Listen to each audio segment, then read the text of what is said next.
I wanted to just crumble to the floor and scream. Coming up on the Below Deck Med after show. I thought you were stealing polos. Yeah, I thought Ellie was like trying to get me fired.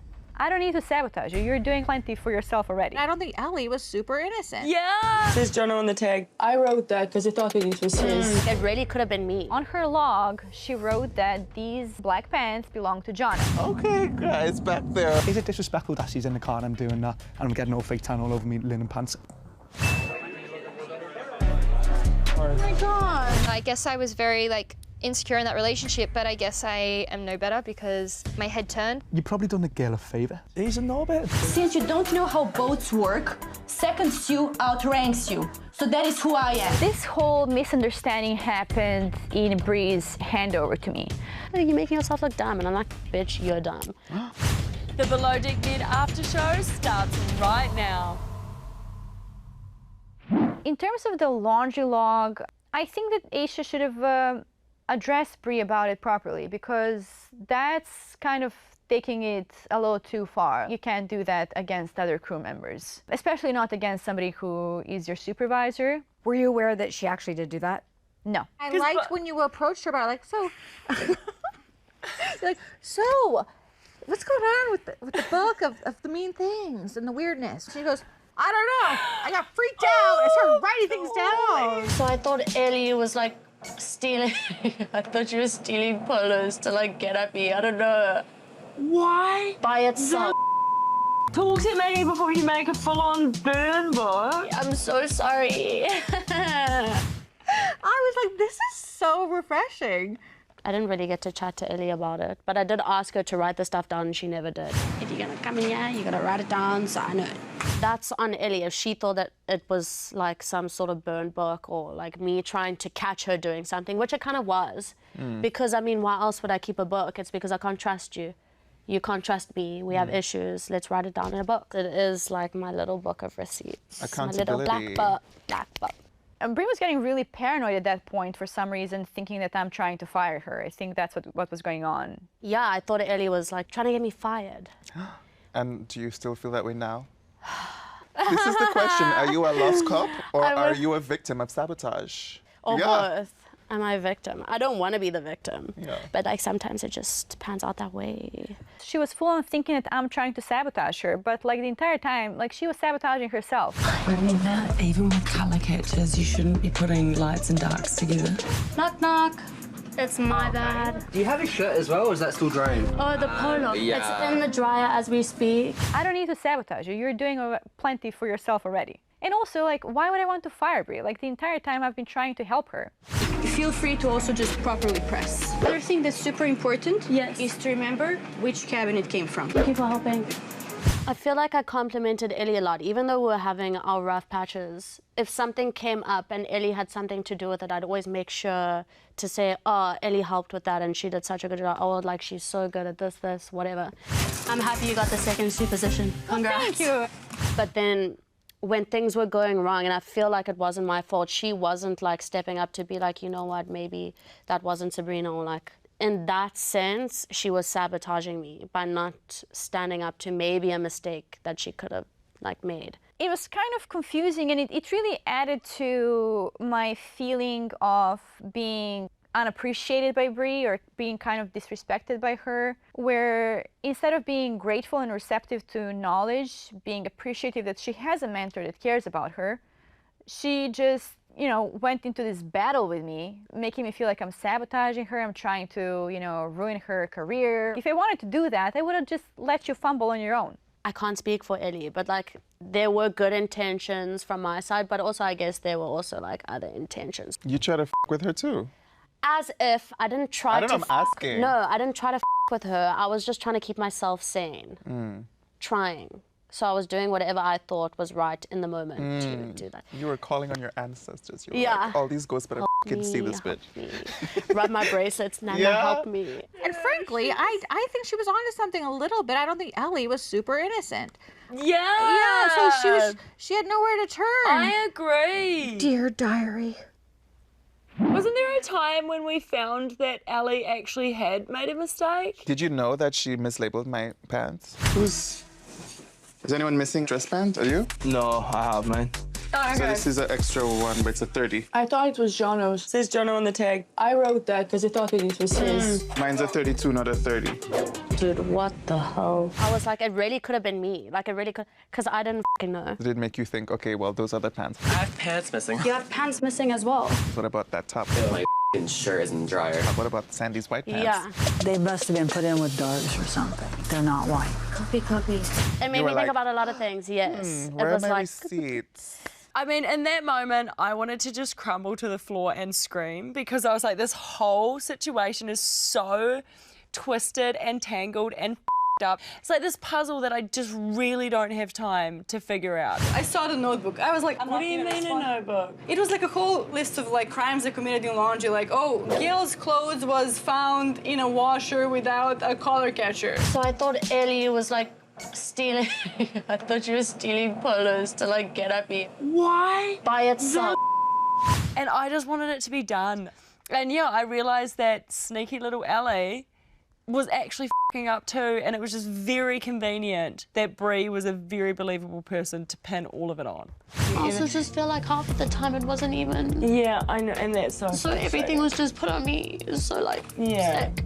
Yeah. And this is maybe where some of Bri's bubbling over frustration and emotion came from, because isn't it so annoying when you know that you're not doing something but no one will believe you? Yeah. I got me and my chief stew fired because I got blamed for washing a billionaire's wallet in his jeans. It wasn't me. But the other stewardess set me up. Really? Yeah. Who does these things? I believe Bri sucked as well. Yes, very much so. If Bri was capable of putting a marker on a piece of clothing, then Ellie wouldn't have felt the need to do it. So in that situation, I feel like both parties are in the wrong. But yeah. Lack of experience on Bri's behalf, I'd say. Yeah. Regarding the dress pants, I'm checking Bri's log and I'm thinking, okay, I need to follow her log to a T. So unfortunately, on her log, she wrote that these black pants belong to Jono. I went back and forth several times, checked between Jono and Joe. There were no pants whatsoever logged under Joe's name. So she made a mistake there, but at the same time, I was like, this is what you wrote, so I'm just gonna follow what you wrote. And that's how Jono's name ended up on these pants. I wanted to say that this was written in Bri's log, but at the same time, I felt like if I say that, it's gonna look like fighting with Bri. It just, for some reason, it didn't feel right to say anything. So I just took the blame for it. My brain just like goes blank when I think about this now, because I'm like, what the actual f? It's a like, trauma it's response. so stupid. And it just, it almost gives me the ick. The Riz. Oh, the Riz. Not the Riz. Joe. I call him Riz. Not the Riz. Just the ick. Just the ick. Joe, you and Ellie shared a moment on the ride home with Bri in the car. I do know it could have hurt Bri. Like, I did have that at the back of my mind, but I was so deep in her throat that I was kind of like blinded, you know. What massage can you give me right now? Okay, guys, back there. Let's keep it PG-13. I seen Ellie's hand go here, and your jaw nearly went out the door of the taxi. That's messy. This is after you and Joe had something. Yes. Okay. You say one thing. You give 0 about me. You know, it's like breaking girl code over a random guy. But then you do another thing, and it's like, don't do to others as you wouldn't want done to yourself. That's like not nice, right? Like, from both of them. It just proved my point that she didn't give a f about me. First of all, I don't owe Bri anything. She's been a freaking nightmare at that point to me. Like, I've got cabins to do, so if you're gonna distract me, please just go. And secondly, I thought, oh, you know, she's throwing herself at Joe, he's not interested in her, like, but I didn't have the correct information. I wasn't aware how much Joe was leading her on.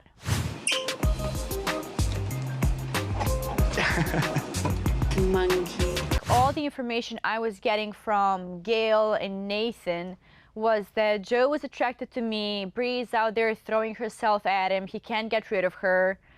That's what I thought was happening. So yes, if I had known that Joe was like full on leading her on, I would not have made out in front of her, no. It would have been a very different story if I said to Bri, listen, I like you and stuff like that, and then I would have done that. But she knows the score. Like, I'm a free man. In the jacuzzi, as a reference, before we even kissed, I went, Bri, listen, I'm not after anything. If you want to kiss me now and jump on top, you can. You know? Like, even if the cards change, like if that was Bri at the back and Elle in the front, like, it's just how it is. I would have done it regardless. It's just how it is. Like, she knows. I literally said, listen, I'm probably going to go with Elle, you know?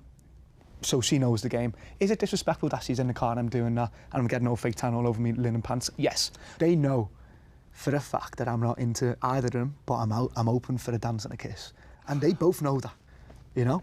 So, I mean, call me whatever you want, but I don't think I'm in the wrong because they know where they stand. Now, if they would have said, listen, I don't want you to do this, then I won't do it. But not one point did someone grab my hand and said, Joe, like, this is really hurting me. Don't do this because it's really affecting me mental state. It didn't happen like that, so I was just playing the waters until... Like, at least Joe told me he wanted to hook up with everyone. You're like, that's my man.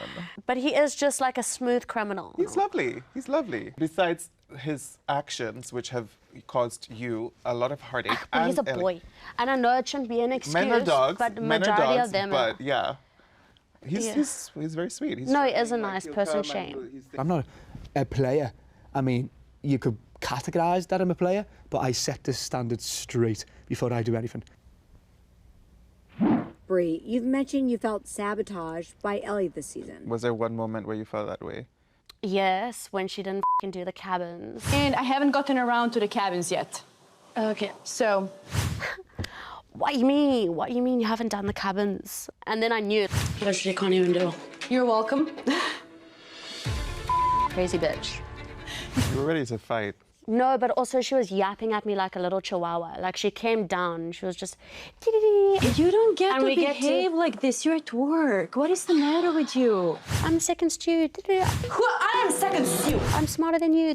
Since you don't know how boats work, second stew outranks you. So that is who I am. You're making yourself look dumb, and I'm like, bitch, you're dumb. I expect an apology when I come back. If not, we're going straight to Captain Sandy. I will go straight to Captain Sandy because it has been an issue. This whole misunderstanding happened in Bri's handover to me. Before she went on her break, I was under the impression she told me there was just a bed, a shower, and some trash. I was like, okay, it's just like 1 or 2 cabins. She was like, okay, sick. I'm interpreting this like, oh, it's like 15 minutes of work. I'm gonna prioritize lunch just in case, you know, they come early or something happens. And then if I have time, I'll finish the cabins. If I don't, it's quick enough for Bri to finish. So where I went wrong here is that I did not use my own eyes to look at the state of the cabins. If I had known that it was all the cabins that were not done, I would have approached it differently. We go on break based on our workload. You don't just go on break and leave your entire job unfinished, you know? So if I had known it was all the cabins that needed doing, I would have asked Bri to stay back. We would have done them together, and then she could have left on her break. So I'm gonna compare it to the first episode now when she tried to wake Jono up to make the guests food. And she was like, it makes me look bad. What about me? What about me? Is that her voice? I don't know, I'm trying, but her voice, what about me? In that moment, it felt like she was doing exactly that though, but purposefully. Whereas Jono was just like, no, I need my rest. I just saw that we're not gonna get anywhere with this, so I went and did the other cabin on my own and just made sure we finish our work. It was never my intention to leave all the cabins undone or to try and sabotage her or anything like that. She didn't do it because she, in her mind, she was hoping that Bri would get the blame if she didn't do it. And she's also thinking, well, I'm second stew, so I should get to pick what jobs I'm doing. And I don't actually want to do that. Yeah. That's actually not my role anymore. Never trust any junior stew who thinks the rank matters. Thank you. Like, especially when you've got a boat with 3 of you. No one cares. These ranks don't exist. You're both the same to me. This I'm going to delegate my jobs. Yeah, this is my slogan in life. No one cares. Yes. No one actually cares. No one cares. And Ellie didn't get that. No. I mean, I wanted to fire both of them. Basically everything that Bri says, Ellie has said the complete opposite. And, you know, she's talking to me and she's shaking and she's crying. And they're both so convincing that I don't know what the truth is. I don't know what I'm supposed to do now. Honestly, like, the way Bri was behaving, like that would have been at least a written warning from the captain, because that was completely out of line. And I was going to talk about it after my break and give her a chance to kind of cool off and hopefully, you know, apologize and move on, but that didn't happen. Everyone here is replaceable. You'll be on the ferry going back. You both.